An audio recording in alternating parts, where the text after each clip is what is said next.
So please start right now just by typing your name into the box.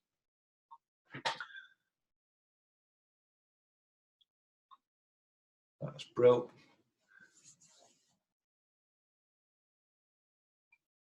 Okay, so yeah, lots of names coming up. That's fantastic. Spot on. So, right then. Again, then, for the benefit of those of you who maybe it's the first time on one of my webinars, just want to very briefly introduce myself. So my name's Shane Lucas. I'm an author, a speaker, a trainer, managing director of AVN. AVN helps accountants to improve their own accountancy practice as phase one, making it much more profitable, enjoyable to run. But we also train and teach the skills to be able to deliver much more business growth advisory type services to their clients, making much more of a profound difference. From a personal point of view, I'm really passionate about helping improve people's lifestyles. The ability to make choice about lifestyle, whether that's running a business and feel you have no choice but to keep working an endless amount of hours, or whether it's people throughout the world that maybe don't have the luxury of some of the choices that we do. And I've written and co-authored. In fact, it's quite nice to see them in a pile. Usually I just show them on a screen, a slide. But yeah, I've written and co-authored a number of books as well that support the different areas that I'm passionate about. And my latest one, Putting Excellence into Practice, I released just a couple of months ago. Right, okay, so that's enough of the introductions. Just very briefly talk you through the agenda. I'm going a little bit unplugged, if you like, as far as you can with a digital Zoom webinar, in that I'm not going to be using slides. This stuff, as I say, I'd like to be able to adapt it based on maybe some of the feedback I get from people as well. So there won't be any slides, so forgive the full version of me on your screen. Okay, so the agenda for today, really I'm just going to talk about the problem. What is the problem that many people face when scaling up? The mistakes, and I gave you a bit of an insight into the mistakes when about an hour ago I pinged out a quick email just to say, look, some of the things I'm talking about here, the mistakes that people make are in terms of acquisitions, mergers, and also I'm seeing a lot of people maybe tapping into marketing experts, and actually there's many reasons why they don't work. Now, all of these can work, but in many times they don't work, and we'll just explore why that is, and therefore you can have your radar, your antenna, if you like, there to ensure that you do the best thing.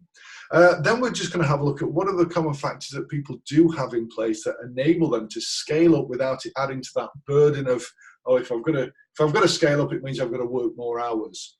And the amount of times I speak to people that say, do you know what, I'm earning personally now the same income as I was when I first started this, and yet I've got 20 employees now, and yet it's still not personally affected me. I'm still working lots of hours. That for me isn't scaling up, that's just creating mayhem. And I've got a free bonus at the end as well, so I'll come on to that in due course. Now, what I'd like just to do in terms of the interactive, just get into that chat box, and I want you to take a couple of minutes in this. It's not something to be rushed. I'm not going to, I'll give you a couple of minutes to type this in. I want you to think about, what does scaling up look like to you, and why is it important? So just take a minute or two just to put something in the chat box then. So I'm not expecting one or two words here. I'm probably expecting a sentence or two going in there.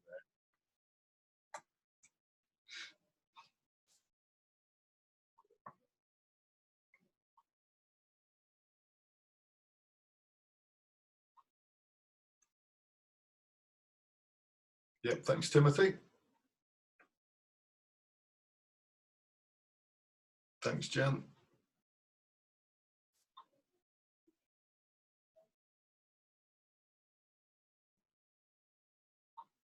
Okay, so hopefully we can. Oh, not everybody's changed their chat box. Just be mindful. I've just noticed there's loads coming in that just say all panelists still. So it's entirely up to you. It would benefit everybody actually if you change your drop down to say all panelists and attendees on that chat box. So I think the majority there have come in as all panelists. Having systems, team members trained you. Yeah. You want your cake and eat it, I don't blame you. Okay, and remember, many of you put the sort of what scale it looks like, but why is that important to you personally? That's really important as well. What will that give you?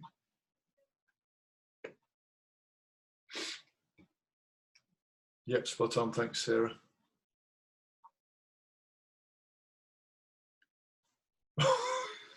Okay.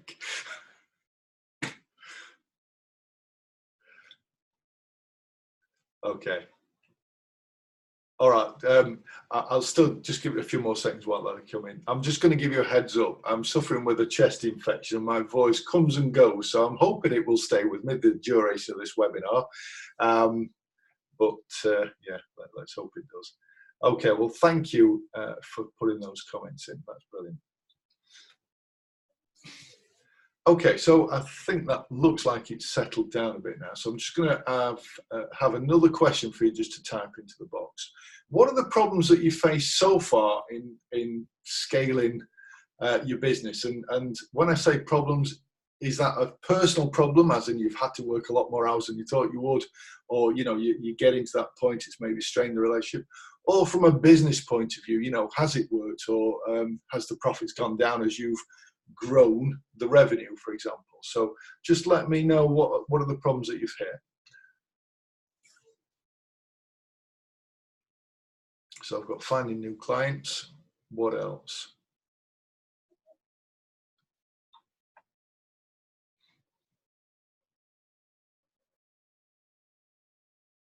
Yeah, firefighting, finding time. Yeah, reorganize the business.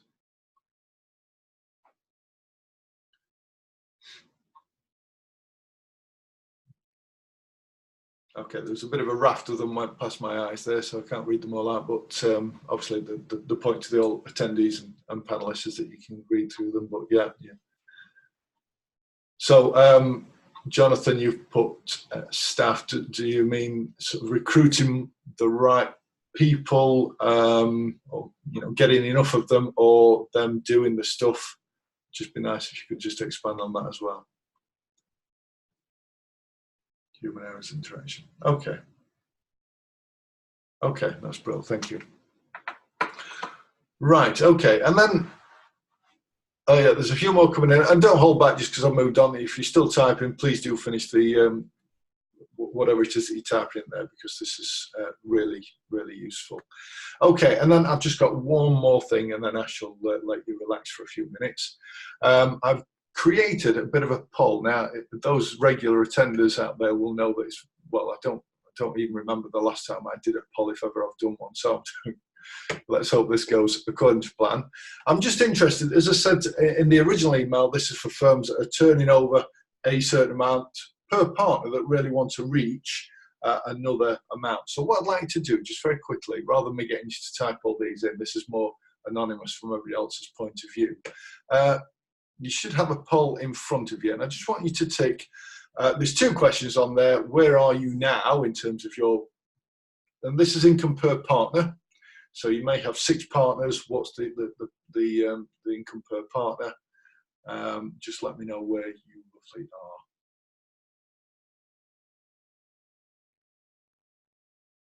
are. And what you want to be, of course, yeah. Okay.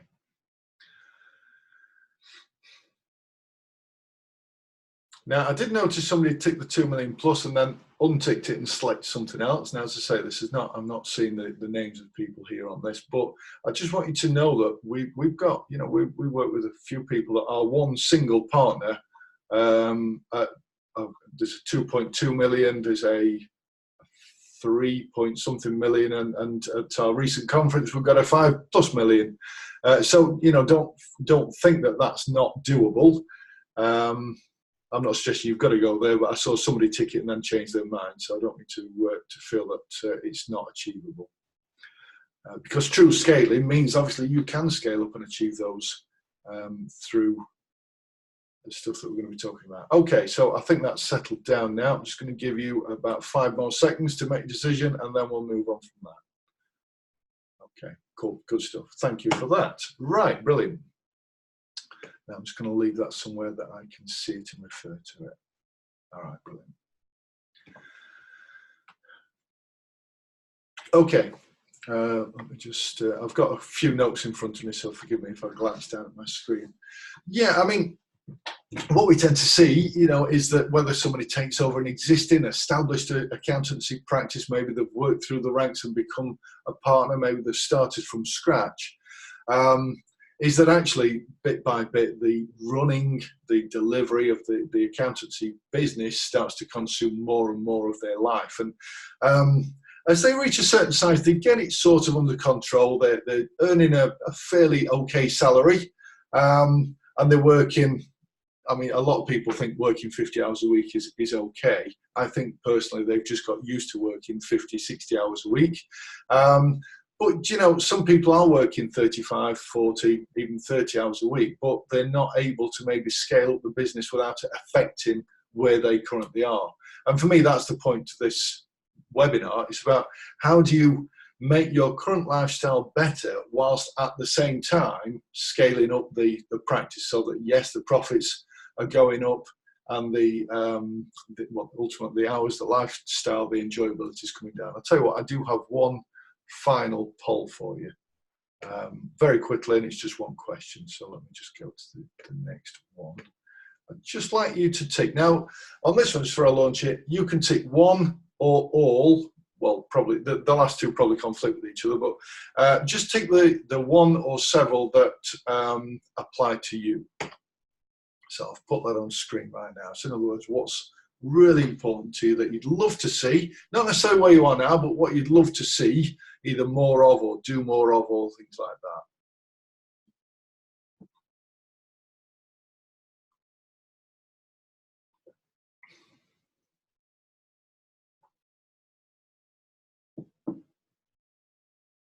The MAD obviously stands for making a difference. I've kind of got an assumption there, but making a difference to clients through technical advisory, making a difference to clients through strategic growth advisory.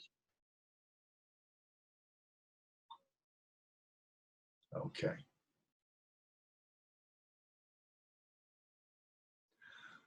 So, okay, that's cool. So, I mean, most of you, obviously, your personal sort of lifestyle, which is both a combination of the hours that you're working and the income that you're taking, that makes sense, is obviously really, really important. But I can see there that so is making a difference as well, whether that's through giving or whether it's, really embracing your personal skills as much as you can. So, yeah, not being all things to all people. And I'm sort of pleased to see that not very many people have said that they love it when everyone comes to them, clients and team, because obviously that is going to inhibit your ability to scale up. You're going to reach a point where you just can't be all things to all people anymore. And that very bottom one there is really about, maybe that's just a barrier that we need to overcome. Okay, but thank you for that. Oh, I'm still seeing a few changes in there, but 3, 2, 1, that's now ended. Oh, okay, let me just pull that somewhere I can refer to it as well. Yeah, so as I say, the practice starts to consume more, and clearly most of you on there have said, your personal income, you want it to go up, you want to have more hours, choice about the hours that you're working. Now, I've mentioned earlier that acquisitions and mergers and even tapping into marketing experts, they don't always work. And from a personal point of view, I've seen this all too many times where acquisitions don't work. Now, they can do, and for me, an acquisition largely depends on the type of business that you want to grow. If you want to create an accountancy practice that's maybe purely based on the compliance stuff, create a production line, stack them high, sell them cheap type of model, then acquisitions work. If you want to grow your practice where you are delivering the added value, the business growth types of advisory services, then I often see that they don't work. But that's just my opinion. What's yours? What do you see the benefits? And again, this is a chat box exercise. What are the benefits to you? And what maybe experience have you had that's positive? So if it's negative, leave it for now. That's positive in terms of acquisitions. So in the chat box, please.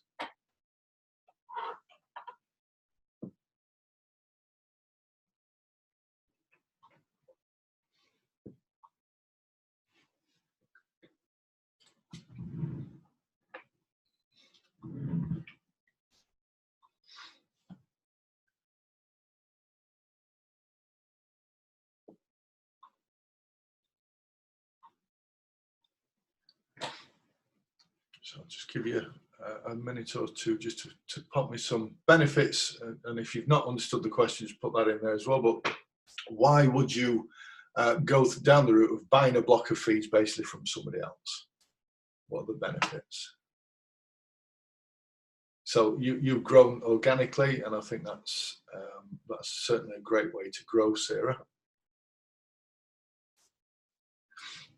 Okay, so I'm not really getting much in here. So it'd be interesting to increase turnover and share profit. Well, profit sharing, I tend to find that more with a merge rather than the acquisition route. For me, acquisition, and if you've got a different definition, let me know. But acquisition is buying a block of fees from somebody else so that person either can retire or they just want to lose some clients because they can't cope, but you're not merging. So properly research works well.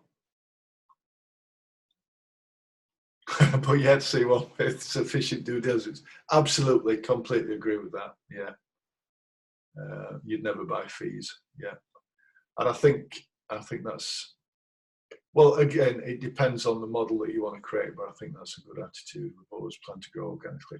Okay, well that's great, because actually there's a lot of people that see acquisitions as a good way forward, and I don't.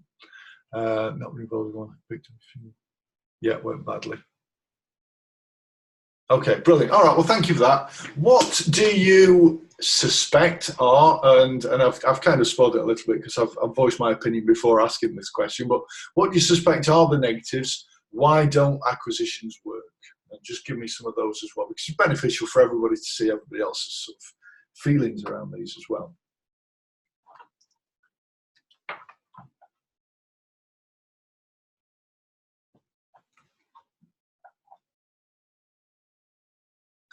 Yeah, that's absolutely true. Clients don't like feeling they're being sold. Well, they've been sold. Insufficient planning, everyone bakes the same cake. Agree. I'm loving your cake theme. I'm going to have to look up your website. If you've got a big cake on it, that's going to be amazing.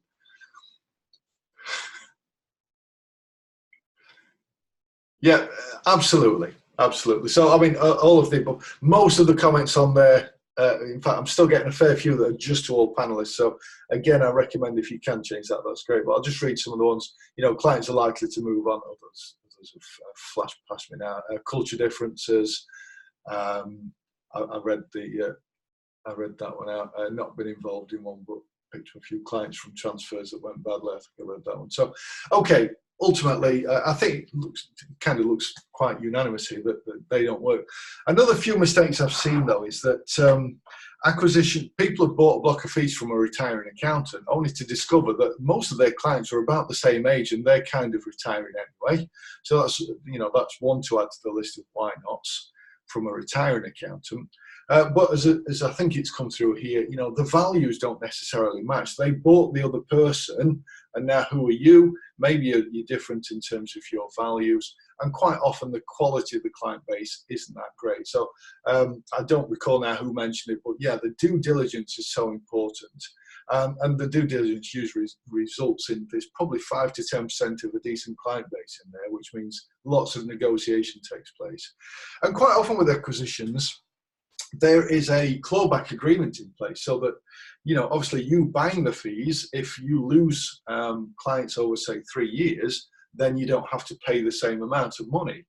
What actually happens is that does happen. The person who sold the practice, maybe they wanted to retire, has ended up having so much clawed back because the clients have gone that they've ended up coming back out of retirement and having to start again.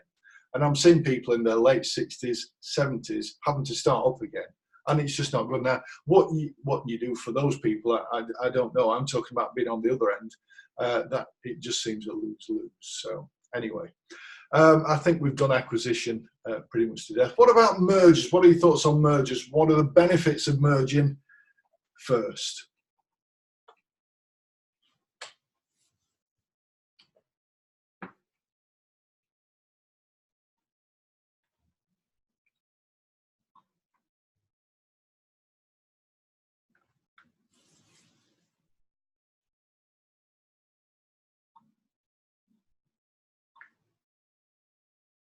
Yeah, I agree with that one. If it is the correct mix, it can add value.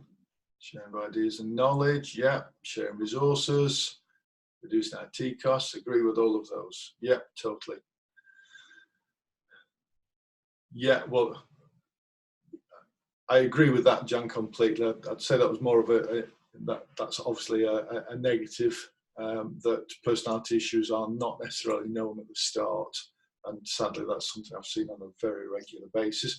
Okay, so let's move into, we can have at least one exit plan. Okay, let's just look at the negatives. Who's been involved in a merger that hasn't worked? Who's in a merger that hasn't worked? Or maybe you're thinking about it or you're just aware of the downsides. Just let's see some negatives in there, and then again we'll move on. Not interested. That's fair enough. Yeah.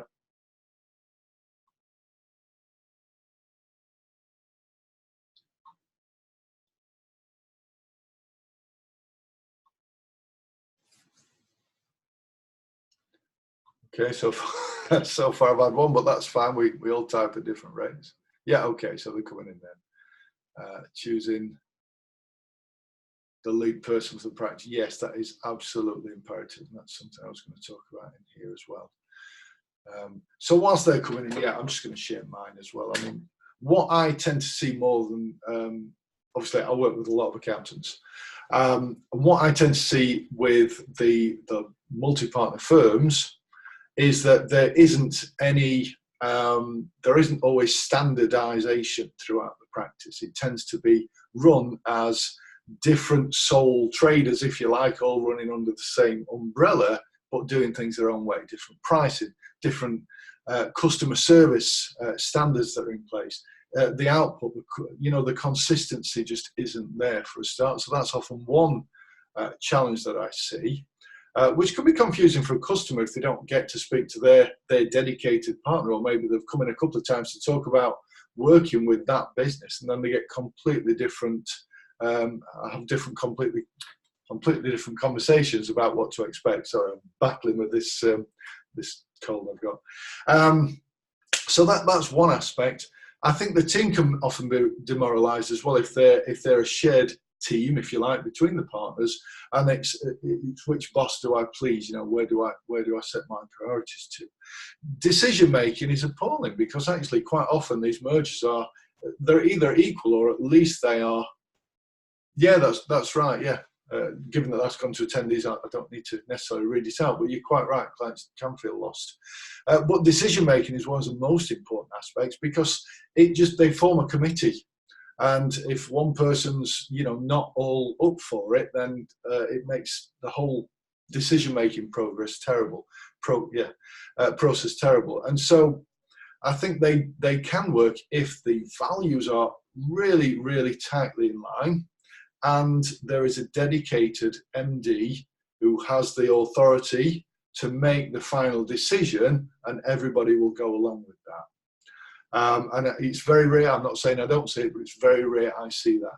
I mean, sometimes I've seen them alternate the role of MD, maybe year on year, or every 2 years they'll rotate who's the MD, but ultimately somebody has to take on the leadership role and be a leader in that firm. Otherwise, yeah, I just don't see them working. And then finally, I'm just going to very quickly, rather than doing it through the chat box because it's becoming time consuming, I do see a lot of people tapping into marketing experts, and it's also easy to almost get sucked into the big promise of we'll get you lots of clients, you barely need to do anything.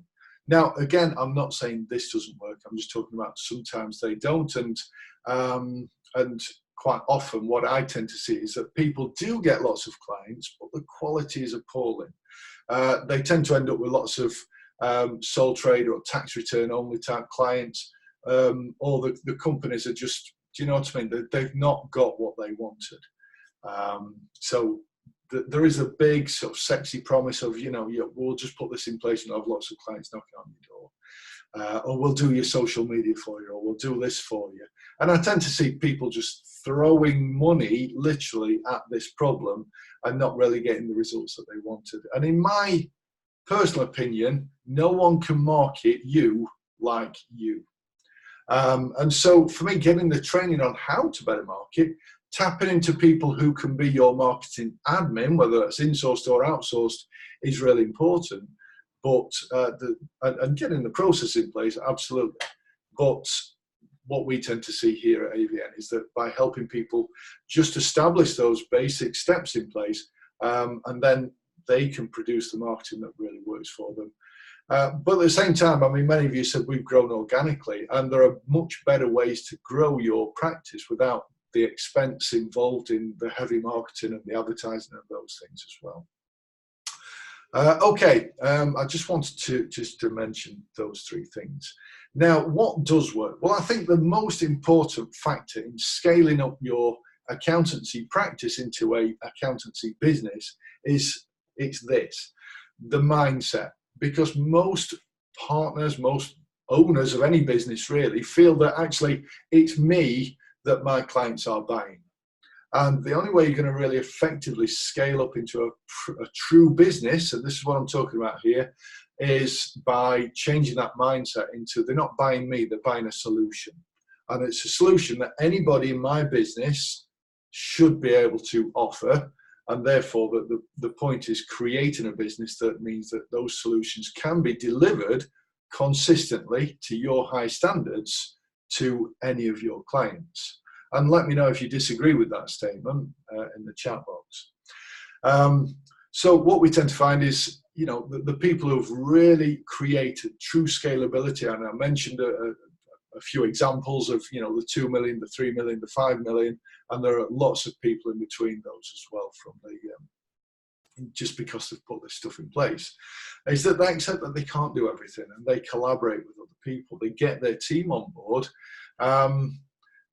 checking each other's work just to make sure, because we can all make mistakes, and quite often you're the one that's finding those mistakes, which actually means that you trust your team less and less to get the stuff out there. But actually we can all make mistakes. It's just getting other people to check this stuff out, isn't it? Appointing a client manager to take some of the pressure off the day-to-day running of the practice. And really they focus on developing the core elements of scaling up their practice rather than doing the work. Yeah, so they get themselves into a position where they may be freeing up a couple of hours once a week to start with, and maybe it's half a day, and then they grow that so that actually more and more they're delegating effectively the work that they would do so that they can work on their business. And ultimately they become the coach to their team rather than the person producing the work for their clients. I mean, we've been told many times that, you know, AVN has awakened the entrepreneurial mindset that most people didn't even know they got from within. Do you know what I mean? That they're starting to think very differently about how they run their business. And they lead. They don't manage their team, they lead because they've created a great team culture. And developing a team culture is vital. I think some of you had put on there that, you know, team, I'm not a great fan of the word staff, so I'm going to avoid using it from now on. If you want to know why that is, ping me an email. But, you know, they develop a great team culture where their team are just as passionate about growing the accountancy practice, growing, delivering outstanding customer service as you are the practice owner.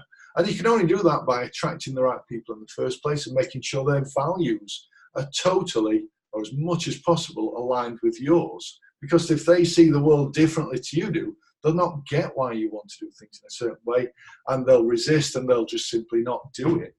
And then you end up micromanaging every single step in the process, which is taking up your time. And then you feel, well, nobody can do it as good as me, and you move on. So values is so important, but also having accountabilities in place so that people know what's expected of them is incredibly important. Making sure the beliefs are in line. I mentioned values, but beliefs are just as important. And of course, behavioral characteristics as well. Are they detail oriented, or there are different qualities that you can have in place, of course, within different people, and it's important to get a nice mixture. So some people are great at having client conversations, but they're not necessarily as good at the technical side as maybe somebody who's incredibly technical, but not very good at the client conversations. So are you best utilizing the strengths of your team that you have as well? Employing the right people. many people use the CV as the basis for making decisions and the amount of experience that might come through on that. But as I mentioned earlier, the mindset, the values and beliefs are incredibly important, but so are the behavioural characteristics. Are you looking for people to deliver more of the advisory type work on your behalf that you can train up? I'm not suggesting you can stick somebody straight in that role. Or are you looking for somebody really detail oriented that's brilliant from a technical point of view, or some, maybe a practice manager, because the skill set in terms of the behavioural characteristic is different in all of these places. So quite often we try and stick a round peg in a square hole. Are you investing in yourself? Are you investing not just your time? You probably do CPD on a regular basis. You'll be making sure you're up to date on legislation as much as you can. It's a minefield, isn't it? But are you doing the same thing with your personal development when it comes to strategy, marketing, selling, business growth strategies that you can share with your clients? Are you investing time and money into making sure that you're up to scratch on those areas? And this is rhetorical. I'm not expecting a chat box answer right now, but that's just as important, of course. And I find that lots of people invest their time in making sure technically they're brilliant, and I'm sure they are, but they can fall by the wayside if they're not keeping up to date on the soft skills and the really important strategic side as well. So that's incredibly important. But likewise, doing the same with your team, investing on them, making sure, yes, technically they're great, but also the soft skills, so that they can start to take on many more aspects, be delegated to efficiently within your accountancy business. And people will stay with you for longer if you're investing in them and helping them grow and develop themselves as well. I often talk about, you may have seen me show slides on changing the structure within the business to enable you to step back as the partner or partners of the business more. So quite often, your default is that the client will see the partner, the prospect will see the partner. The partner is checking or doing or double checking all of the work that's produced and then having those conversations. So therefore, the partner is the bottleneck, as well as making all the rest of the decisions in the business. So the changing that structure and developing your team to become client managers is really important. And you can only really effectively do that by changing your position to coaching your team, so that if they've got a challenge, rather than maybe you being in the room with them where everyone's going to look to you, they basically come back and say, look, I've got this challenge. You can coach them to come to the right answer, and then they can then deliver that value back to the client. But they're learning as a result, so that every single time they come across something that's the same or like that, they're going to think for themselves and be able to do that much more. So again, the people I mentioned, those of you who were at our conference in September will have heard Paul Carvel talk about this, and he works in that practice, I think, 1 day a week now, and he comes in for a leadership meeting. They go through KPIs, and that's it. The rest of the time, he'll walk around, he'll say hello to the team, he'll find out how they're doing, but he doesn't get involved in the day-to-day stuff. And that's because he took the time to step back and coach his team, and now the team coach each other. So that's really the kind of structure that you need to get in place. And of course, his team are also taking on new clients as well. So each client manager will see prospects, they're asking for referrals from their existing clients, and they're growing their own individual portfolios. They're also embracing, the technologies and the outsourcing opportunities that are out there as well. So there are a lot of people now that I speak to that don't necessarily want to be absolutely mammoth size, but in order to get the best out of their own time, they're tapping into getting other people answering the phones for them and booking in appointments to speak when it suits that person, rather than dropping everything when the phone rings. They're outsourcing to actually line up meetings for them with prospective clients. They are outsourcing the social media, but as I say, the starting point from that has to come from you. It's more the admin side of the social media, rather than expecting somebody else to create content on your behalf. Because really, what comes from that, and if you have a look through LinkedIn and look at lots of accountants' postings, you can tell the ones that came from the accountant or the ones that came from a separate social media site that's basically saying it's either generic content that has no personality whatsoever, or they're just saying, did you know we do accounts? Did you know we do payroll? Did you know we do bookkeeping? Or whatever it is. So yeah, as I say, tap into those people, but more from the admin side of it rather than content production side. If you've got any questions about how do you come up with the content and things like that, I'm more than happy to answer them, put them in the chat box. I don't want to go off on a tangent if it's not necessary. They all consistently, all of these really successful people who've scaled up their practice, whether it's, as I say, as a single partner or multi-partner, but they've done it right, is that they've aimed to make every single person, including themselves, totally dispensable. So in other words, nothing in that business relies on any single individual. And they do that, of course, by getting systems in place. And there's never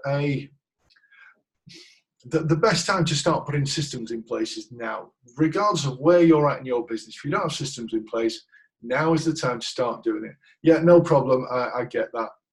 No problem at all. As I say, the recording's there, and you'll be able to accept that. Yeah, I'll send you a link. Okay. Getting systems in place is crucial, and the best way to start with systems right now is, first of all, create a diary. There's lots of online ones. I think there's one called I've Done This or something like that. Start writing in there what it is that you're doing, and almost timesheet style, put it into this. So I've spent so long doing this, I've spent so long doing this. I'm not suggesting you do it your hourly billing. It's just recording where your time's going. And then what's the most frequent thing that you do? Spend a bit of time, create a system on that. If you've got nobody to delegate it to, fine. Create your system, follow that yourself to make sure that you are sticking consistently with how that should be delivered. And then maybe you can tap into a VA if that lends itself to it. Or when you start to get a team member, you've got something there that you can then delegate to. And I'm talking if you don't have a team. I think the majority of the people on here will have got a team. So that's a great way of just delegating more and more, but in a way that makes sure that every single item on there is done consistently to your standard. So you have to get systems in place, and preferably you want systems in the area of leadership, how we lead here, how we make decisions here, because your team can make decisions on your behalf if they've got a criteria that they can say, okay, it fits this, it fits this, it fits this, therefore it's the right decision. So how we make decisions here, how we lead. The administration side, getting systems in that area. Customer service, how we look after our customers here. Operational, how we do the work here. People, how we treat our team here, those types of things, how we do career development reviews, for example. The finance function and the marketing function are all simply systems, and marketing becomes easy when you've got the systems in place. This is how we get bums on seats at an event. This is how we get a new client to come and sit down in front of us. It's just a step-by-step process that then anybody can follow. So this is about working smarter, not harder, and being able to delegate much more of what you do. And we tend to see that people are able to reduce the amount of hours that they're working significantly. At a recent conference, I was talking to Jackie from JDH. I've not seen if Jackie's on here, but she announced that I don't see Jackie's name on there. Yeah, Jackie announced that she'd gone from working a ridiculous amount of hours, whether it was 50, 60, 70, I don't remember now, but she's now working 21 hours a week, and that was a major thing for her to be able to do. So she's got the freedom to do that. Also, quite often what I see is that accountants will give out their mobile number, contact me anytime you got a problem, and they're responding to emails at all hours. And really that sets an expectation that actually everything does rely on you for a start, so it's difficult for them to move on to somebody else in the team. But also it means that if you don't answer within a few minutes of somebody sending an email, whether it's 11 o'clock at night, they start to think you're abandoning them. So my recommendation is always just take a step back and say, look, this is the hours that I work. If it's mega urgent, if your life depends on it, fine. But otherwise, I've got quality time that I like to spend with my family or whatever. And you can always put an out of office on your emails. Just say, I only check my emails between this time and this time in the day. So expect to reply within X amount of hours from that, for example. And as long as you're setting expectations, that's really all people want. They don't necessarily need you to reply straight away to their emails, but you feel compelled to because you've seen it. And then really, it's embracing the technologies that are out there right now in terms of streamlining the efficiencies within your practice, getting a great CRM in place, tapping into communication apps. You know, communication is still one of the biggest challenges that a team will raise within their business. So getting better at communicating using the likes of Slack or the Microsoft Teams or whatever it is that suits you, embracing those so that communication is as good as it can be. It will never be perfect. People will always complain that communication is not perfect, but the better you can make it, communicating your values, communicating your vision, communicating your goals, as well as the day-to-day strategy and tactics that are being put in place, then as long as people know what's happening, communication becomes less of a problem. And of course, there are lots of ways of improving efficiencies by job tracking what you do. By, again, there are lots of great CRMs that will do that for you. Utilizing technology like this, you know, having Zoom conversations as well. We don't always have to go out and travel and waste time on the road to go and meet somebody. It's a good thing to meet somebody, but you don't necessarily have to do it as often, do you? Okay, so there are a few things like that. Also, positioning yourself as an expert in your business will generate much more interest in working with your business. Not for you personally, but working with your business. I mean, one of the things that we do, I've got a couple of examples in front of me now, is that we help the accountants that we work with create their very own books. And I know there will be some, I can see some member names on there, so I've no doubt you've got your own books as well.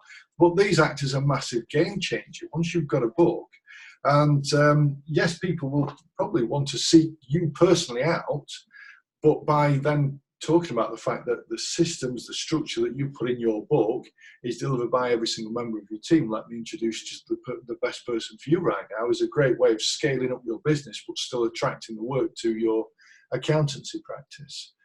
Running webinars as well, seminars, webinars like this by all means, but seminars is also a great way of acquiring more clients to your business. When I remember a few years ago when we were running them on behalf of a local accountancy firm, it doesn't have to be the practice owner that's running them. You know, it doesn't matter if you get guest speakers in there, but you're the host, you're the facilitator. And then after you've run those seminars, you can sit down together at a round table, maybe do a bit of sort of mastermind type of scenario.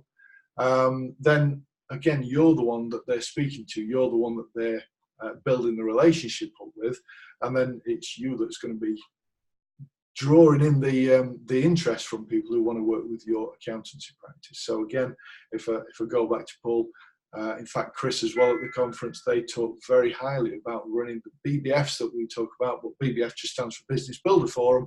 It's effectively a seminar. You talk about business strategy, you invite your prospects and some clients into the room, and then they all end wanting extra work from you. It's a great way of generating more work.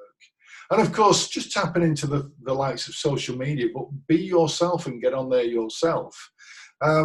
Just put a yes in the box if you see my 1-minute videos. I send them out by email, but also on LinkedIn and various other platforms. Just put a quick yes in the box if you see them. So many of you see them. What I tend to do with them is that I probably spend an hour, maybe an hour and a half, once a quarter, and I'll just, to be honest, I like to move the camera into different positions. I like to change my shirt, but ultimately I've done these in one go, 90 minutes. 90 minutes might only create me, say, 21-minute videos, because I've had a few retakes. That's my need to be perfect. And if I've gone at 1 minute, 3 seconds, I'm so cheesed off and I have to do it again.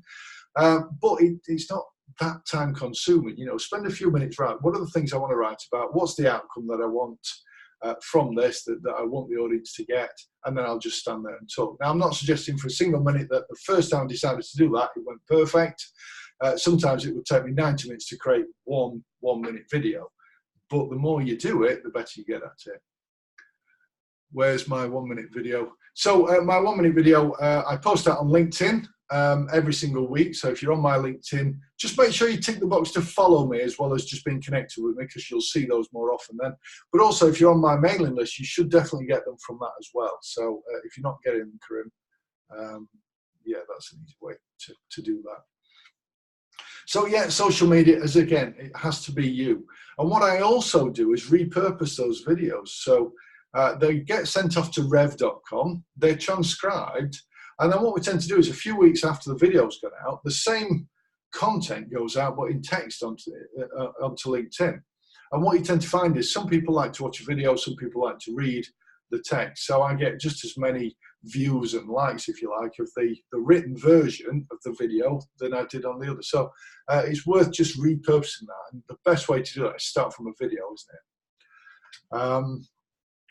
Okay, and producing content on your website is always going to help as well. The more articles you can put on your website, I mentioned earlier if you've got any queries about how to create the articles. So the best way to create an article or a quick blog or even a quick tweet is if you get a question in from one of your clients, how do I do this? I don't understand that. What's all this mean? That is perfect for an article. I've just had a conversation with a client. I suspect, many people have the same query, so I just wanted to produce this article that answers that. It doesn't have to be 1,500 lines. Do you know what I mean? It can just be 300 words and it's enough. You can post it out there, but put it on your website as well as a blog, because what will happen then, if somebody types the same question to Google and your blog answers that question, that's where it's going to take them. It's on your website then. But also it will raise your presence on Google significantly as well. If people are coming across your website, it's going to put you out there more. And that's what you want. If somebody's looking for accountants, you want you to be at the top of the list. Many people fear that actually if I'm going on camera a lot and I'm putting articles out there, it's look at me, look at me, look at me. Don't make them about you. Make them about helping the people that you're ultimately targeting by doing this. It's not about shining the spotlight on you. It's about you being the torchbearer, shining the spotlight on the stuff that's going to help clients and prospective clients improve. And so they won't see you as, oh, look at this guy trying to be on camera all the time. They'll appreciate that actually you're just there to help and you're delivering value. And as a result of that, they will then want to seek you out. Okay. And finally, this is a massive comfort zone thing for people, being on camera, producing these things if they're not accustomed to doing it. I received an email earlier today from somebody actually, and I just grabbed the quote that was on the bottom of his email, and it was just great things never come from comfort zones. And I really like that, and literally it was about an hour or two ago that I dragged that onto my little screen in front of me. So make a note of that. It's a great line, isn't it? Great things never come from comfort zones, and yet so many others stay within the comfort zone. The last part of this really is about the making a difference. And most of you, I think, said that, certainly 53% of you said that you want to make much more of a difference through growth advisory type, that advice with your clients. And that certainly ticks my boxes. I want to help people improve. First and foremost accountants, but through those accountants, helping them to make a difference to their clients and give more as well. And that was obviously very highly rated on there. So what I tend to find is that there are lots of accountants that have really thought, what is really important to me? And they've thought, what's our strapline, if you like, what's our mission statement, what's our purpose? What do we want this practice to be achieving? Is it to be that every single line in your accounts has got its I's dotted, its T's crossed, and everything's perfect? Well, I'm sure that is important to you, but for me, the accounts should serve a greater purpose than just the legality. They should be helping people to identify what are the flaws, what are the strengths, what are the weaknesses, what are the areas that can be improved upon, and using that as the basis for a discussion and a conversation about how to make the numbers in the accounts much better. And that, for me, is the strategic growth advisory type stuff. It's having those conversations that's incredibly important. So, what do you really want your practice to represent? Is it about being compliance oriented? Is it about the business advisory? Lots of accountants put on their website we're accountants and business advisors, but what does that mean for you? Have a think about that. Now, the point to this is scaling up. So the stuff I'm talking about shouldn't be just you delivering this stuff, but scaling up can mean two forms, can't it? It can be reaching a much better capacity. So even if you are, let's say that you're on your own, or you've got a small team of people, or even there's two of you, you don't necessarily want to grow a team or partners, but you just want to generate more income from maybe working with fewer clients and getting a better income from that. So as many of you will know, because I see a lot of members on here, we help people put in place, this is just one of our methodologies, and it's called the numbers, and it is a 9-step methodology to helping a client improve their business. And these are branded up, I've got a few examples here, branded up to different accountants' logos and branding, but ultimately the inside is the same. It is a step-by-step process. When you're following a step-by-step process, then that's, number one, it's easier to do yourself, but it's also very easy to train other members of your team up on doing. And it's a process that works. It's a proven process that works every single time. So if you're currently delivering amazing business growth services to your clients, is that something that you can structure into a methodology that you can then train other people? Because if you can't, then it's too reliant on you. It's not easy to be able to delegate, is it? So you have to look at the process that you're going through, look for the commonalities, look for the, I always kind of do this, and then I do this, and then I do this. If you've got that kind of pattern to it, then great. You should be able to create a methodology from that and then train other people to deliver it. Okay. So I've got one final thing that I'd just like to very briefly discuss, but I'm conscious that I have talked, my throat is making me very conscious that I've talked quite a lot for the last hour. Are there any questions about any of the stuff that I've talked about so far? Have I gone too quick on something? Did something either resonate really well or not resonate at all? Just let me know before our hour is complete if that's the case. Okay, well, while anyone is just typing into that, I will just talk about the final thing here. So I'm not seeing anything coming to the chat box, and that's fair enough. Okay, so one of the, I said there was a freebie at the end. Something that I've been offering just to a select few people recently, or certainly a limited number per week, is I want to improve relationships, and relationships are really important to me. Having conversations with people. Obviously, some of the people on here I'm already working with, but there's some people on here that I'm not now. And so one of the things I've made the decision to do quite recently is just to have just a few strategy sessions with people for free, where my aim is to listen to where people are at right now in their practice and just give them some tailored recommendations going forward.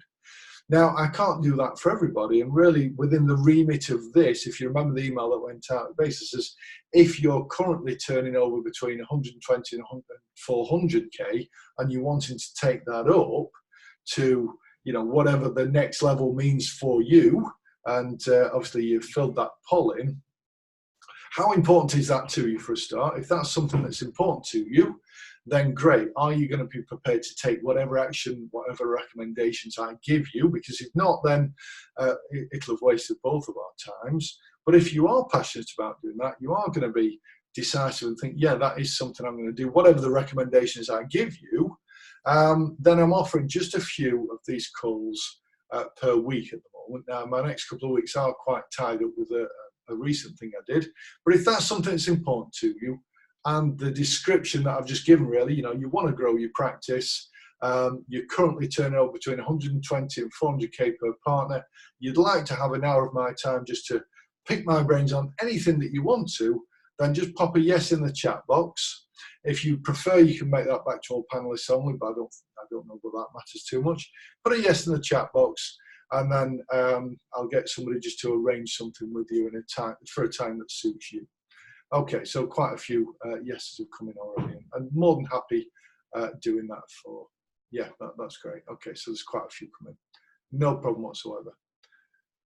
All right, so hopefully this session has been valuable to you. I appreciate I've nailed a lot in a very short succession, and maybe in hindsight, maybe just focus on one smaller element, and that's probably something I'll do next time. But oh, I'm getting another message for them. Okay, so yeah, more yes have got in there. That's fantastic. So definitely we'll arrange that. I can't guarantee it's going to be in the next few days. As I say, I recently offered this for another one, and I'm still going through those, but having some fantastic conversations. And I'll be honest with you, they help me just as much as they help the person, because it keeps my hand in what are the current problems that people are having, and I can orient future webinars to really help people with those as well. So that's fantastic. Okay, thank you for that, Sarah. That sounds fantastic. Brilliant. We can make that happen. Okay, brilliant. Well, in that case, thank you very much for attending today. I appreciate you sticking throughout the whole thing. I've had a couple of messages from people who said something's cropped up, but ultimately the majority of you stayed throughout. So thank you very much, and I'll see you in the next webinar or in a strategy session. All the best, and bye-bye. Oh, thank you, Jen. Brilliant. You're very welcome. Yeah, I'll stay while the thank yous are coming in. I'm always happy for those.